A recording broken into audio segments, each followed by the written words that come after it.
Anime দুনিয়াতে তোমাদের সবাইকে জানাই স্বাগত।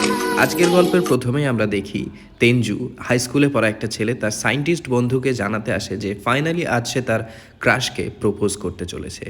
সেনকু বলে, আমার আজ সময় নেই, কাজে অনেক ব্যস্ত, তুমি আমার এই বানানো পোর্শনটা নিয়ে যাও। যেটা তার ক্রাশকে দিতেই তার ক্রাশ তার প্রেমে পাগল হয়ে যাবে, কিন্তু তেনজু তা নিতে মানা করে দেয়। ল্যাবের বাকিরা জিজ্ঞাসা করলে এতে কি ছিল, সেনকু বলে এটা মাত্র একটা কেরোসিন ছিল, যা আগুন দিতেই বাস্ট হয়ে যায়। কারণ সায়েন্টিস্ট সেনকু জানতো যে তার ক্রাশ এমনিই তাকে পছন্দ করে, আর তেনজু এটা কখনোই নেবে না, সে তার ট্রু ফিলিংস জানতে চায়। আর অবশেষে তেনজু পৌঁছয় তার ক্রাশকে প্রপোজ করতে, আর ওপর থেকে সেনকু সবই দেখছিল। তার ক্রাশের কাছে পৌঁছতেই একটা অদ্ভুত সবুজ আলোই সারা পৃথিবী ছেয়ে যায়। এই সবুজ আলোর সংস্পর্শে আসতেই পুরো পৃথিবীর মানুষ জীব পরিণত হয় পাথরে।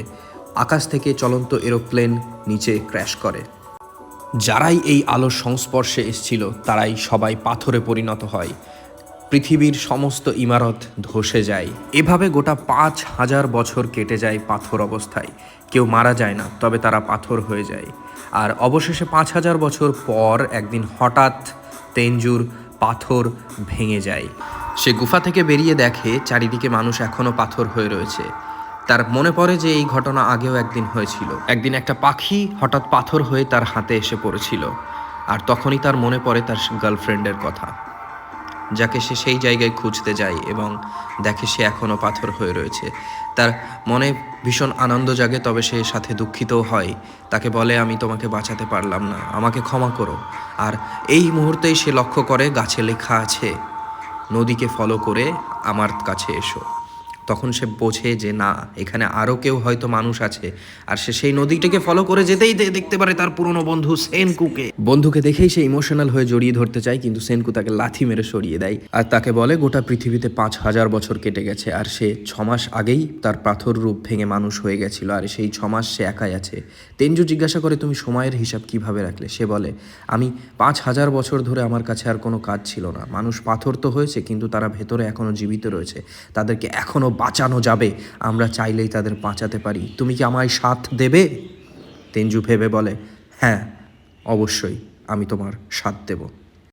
সেনকু বলে, তাহলে চলো, তুমি সমস্ত শক্তির কাজ করবে আর আমি আমার বুদ্ধি দিয়ে আবার 1 বছরের মধ্যে গোটা পৃথিবীকে মডার্ন বানিয়ে দেব।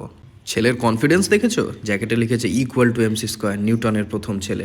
এবং তারা ডিটারমাইন হয়ে যায় এই পৃথিবীকে আবার মানুষদের ফিরিয়ে আনতে। তবে তারা ঠিক করে যে এই পৃথিবীতে তাদেরকেই ফেরত আনা হবে যারা ভালো ছিল।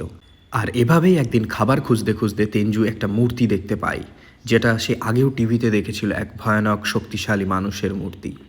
আর সে এভাবেই একটা গুহার মধ্যে পৌঁছায়, যেখানে একটা পাত্র বসানো ছিল যাতে কিছু লিকুইড কালেক্ট হচ্ছিল। আর সে বোঝে যে না, এখানে আরও কেউ আছে, কিন্তু তখনই সেনকু এসে বলে, না, এটা সেই পেতে গেছে অনেক আগে। এটা হচ্ছে একটা মিরাকেল লিকুইড, যেটা আসলে একটা অ্যাসিড, যা দিয়ে সে আবার বাঁচিয়ে তুলবে এদের। তবে সে তার ল্যাবে নিয়ে গিয়ে দেখায় তার কাছে আরও অনেক অগন্তি পাখির মূর্তি রয়েছে। তবে তার এই এক্সপেরিমেন্টে আরও একটা জিনিসের প্রয়োজন, যা হলো নাইটাল, যা তৈরি হবে বিয়ার থেকে। আর তখনই তেনজু দেখায় সে এক ধরনের ফল পেয়েছে জঙ্গলে, যা দিয়ে তারা বিয়ার বানাতে পারে। আর তারা লেগে যায় এই কাজেই এবং দিনরাত মেহনত করে তৈরি করে সেই বিয়ার, যার টেস্ট একটু ভালো ছিল না। তবে তারা প্রথম ধাপেই হয়ে যায় অসফল, কিন্তু কড়া মেহনতের পর বছর খানেক কেটে যায় এবং তারা ফাইনালি বানিয়ে ফেলে সেই অ্যালকোহল। তাদের দাড়ি গোপ চলে আসে, যা তারা শেভ করে নেয়। আর অবশেষে তারা এক্সপেরিমেন্ট করে, সেই আর এক্সপেরিমেন্ট সফল হয়। এবার সেই পাখিটির পাথর ভেঙে যায় আর পাখিটি উড়ে যায় খোলা আকাশে।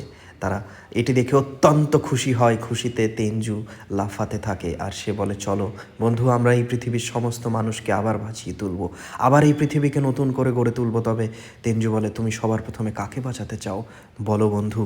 তখন সে তার গার্লফ্রেন্ডকে বলে, আমি আমার গার্লফ্রেন্ডকে বাঁচাতে চাই, কিন্তু সে বোঝে যে না, আমার গার্লফ্রেন্ডের ওপরে দিলেই সে গার্লফ্রেন্ড ল্যাংটো অবস্থায় ফেরত আসবে। আর এটা ভেবেই সে সেনকুর চোখ কানা করে দেয়।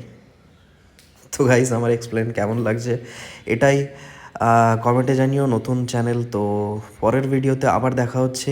আর কমেন্ট করো, সাবস্ক্রাইব করো আরও নতুন নতুন এপিসোড দেখতে চাইলে। তো চলো, দেখা হচ্ছে পরের ভিডিওতে। কি হয়েছিল অবশ্যই জানতে পারবে।